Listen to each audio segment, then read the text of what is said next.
Yan, kain po tayo. Sarap. Laasa lang manok. Ang sarap ng chicken nila, masyadong. Kamay-kamay, walang ano. Nandun yung pagkain niya. Kain po. Tapos na naman ng iftar.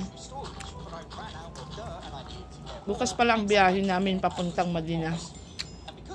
Mga ano, pagkatapos ng Fajr, biyahe na kami para magsala ng duhur doon.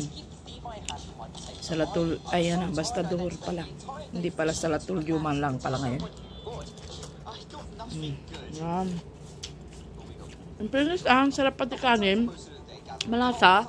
Ang sarap niya, masarap yung manok. Ang lasa niya. Ang lasa pati manok nila, oh. Juicy siya.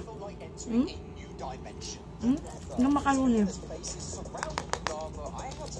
Subukan natin. Kung anong lasa niya.